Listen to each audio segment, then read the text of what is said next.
woon yépp te mu andi problème yi ñu nekkee bëgg ne Sénégalais compteur bi day commencer à partir de 24 mars bi ñu falee président Bassirou Diomaye loolu ci malhonnêteté la bokk ndax bu ñu defee inventaire def état des lieux ne bor bi mi nga ca 119%. kuy gor rek war a wax ci situation réew mi da ngay commencer situation de référence boobu ñaareel bi mooy manœuvre pour essayer ñoo jaxaseeg askan wi rawatina nag ndaw ñi nga xam ne suñuy ndaw lañu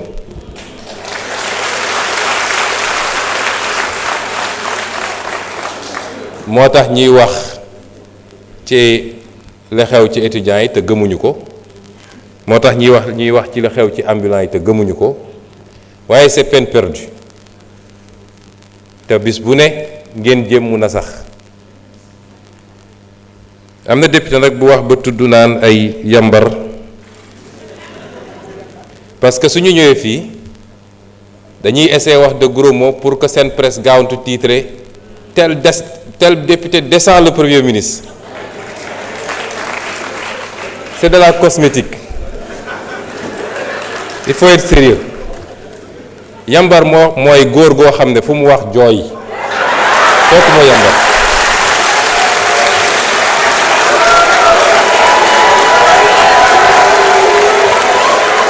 s'il vous plaît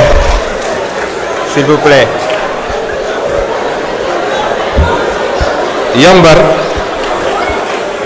yambar mooy acteur politique boo xam ne boo xëyee su ba ngoon jot yaa ngay xool sa nawle ci politique naan jesneer la sol te tey jesneer la sol moom loolu mooy yambar mooy koo xam ne boo xëyee su ba ngoon jot nettali nañ ma wax nañ ma téeméeri étudiant fii jigéen bi mujj naa avorté te su ñu nee andil preuve doo ko andi ñun ñoo leen njëkk a opposé wu fii taxaw naa fi nekk opposant man maa njëkk a wax régime bi fi ne woon ni seen cuune fi mu jëmale Sénégal dina métti te est-ce que am na wala amul da ngeen di jóg gis seeni moroom ñu ngeen xaw a maaseel am fu ñu jaar ngeen ne comme jaar na fa mën naa faa jaar du noonu de foo ngeen recyclé wu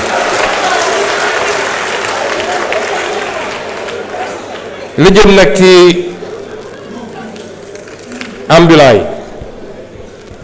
man digal bi ma jox ministre bi mooy lu ñuy def rek nañ ko def ànd ci yërmande parce que ñun ñëpp a bokk réew mi ambulants yi ñun ñëpp am nañ bokk ambulant lenn la ma wax ne ma sooy wax rek ñaanal ma man lenn rek laa leen laaj mooy nañu bàyyi trottoir yi leneen lu dul loolu mën nañ ko muñ mën nañu naxante di mettre en place des solutions bokk na ci solutions yi nga xam ne ci lu yàggul rek dinañ def première pierre bi bu soobee yàlla mooy centre commercial bi ñu war a transformer CICES muy centre moderne nga xam ne dina jël des milliers et des milliers de commerçants mooy li ñu bëgg a def fii ci marché Kermel bi wala lu ñu fa war a yeggali ak yeneen solution yoo xam ne fépp ci Sénégal dinañ ko def dañoo hérité ci réew mu xaw a doy waar situation bi métti waaye noonu la ñu amee yërmande ci Sénégalais yi wax nañu ne lan mooy dañoo annoncé ne ci fan yu néew waaw suñu annoncé 10 novembre ne fan yu néew tey ñu nekk 28 novembre fan yu néewagul ba léegi vraiment y a des choses man xamu fu muy jóge te loolu dinañ ci tontu ministre de l'énergie dina ci tontu bu ci kanamee parce que temps bi mayu ko woon ambulants yi dinañ leen accompagner jàppale leen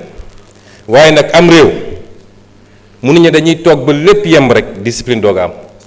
déedéet il faut ñaari ñu boole ko di def discipline boole ko yërmande parce que Dakar dans un an day accueillir les Jeux olympiques nit ñi mënuñ ñëw fii fees fi dell nit mënul dox ci trottoir rond-point yi nit ñi occupé ko bi ma njëkkee wax ak ambulants yi fii daaw dama leen ne buntu école yi trottoir yi buntu poste de santé yi bàyyi leen ko la ca des mun nañu naxante ndànk-ndànk te dinañu continuer liggéey ak ñoom te dinañu mettre en place des solutions ci mandat bi ba ñëpp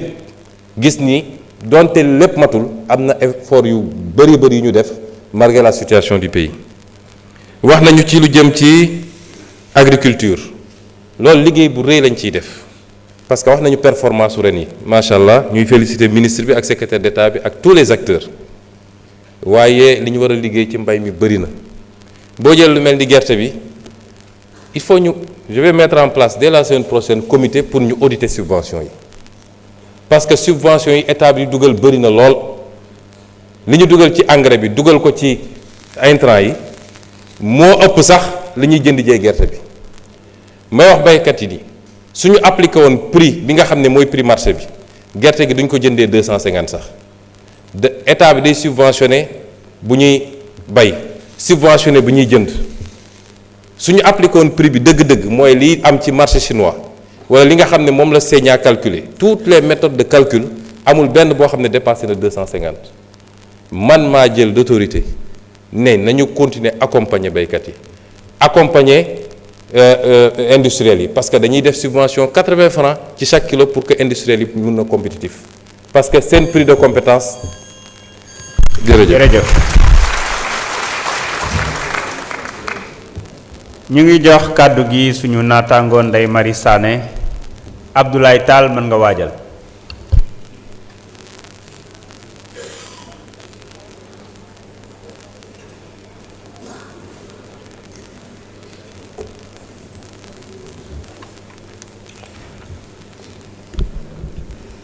Assalamu alaikum, nuyu naa leen.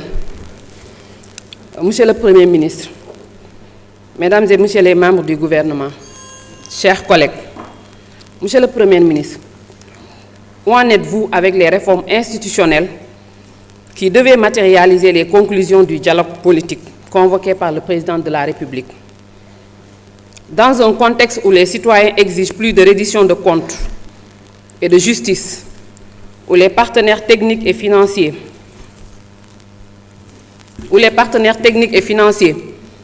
appellent à une transparence accrue, ou à l'efficacité de l'administration requiert des audits rigoureux. Les Sénégalais veulent savoir qu'est-ce qui justifie les lenteurs dans la reddition des comptes. Les rapports des corps de contrôle sont-ils correctement traités et exécutés par l'exécutif? Monsieur le Premier ministre, confirmez-vous une réelle tentative au niveau de l'exécutif de mettre le coude sur le rapport de l'IGE portant vérification du Conseil économique et social environnemental qui aurait épinglé l'ancienne présidente de cette institution?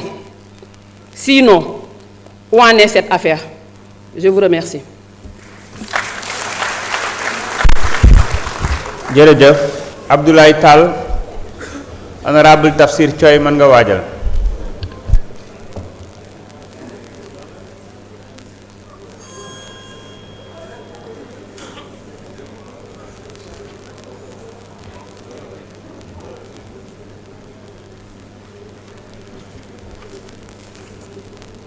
Assalamu alaikum wa rahmatullah. Monsieur le Président, je vous remercie. Monsieur le Premier ministre, Mesdames, Messieurs membres du gouvernement, chers collègues, maa ngi leen di gërëm di leen nuyu yéen ñëpp di féliciter le Premier ministre et l'ensemble des membres de son gouvernement ci courage bi ñu am pour ñëw wax ak askan wi wax ak la représentation nationale. di leen gërëm ci courage bi ñu am également pour respecter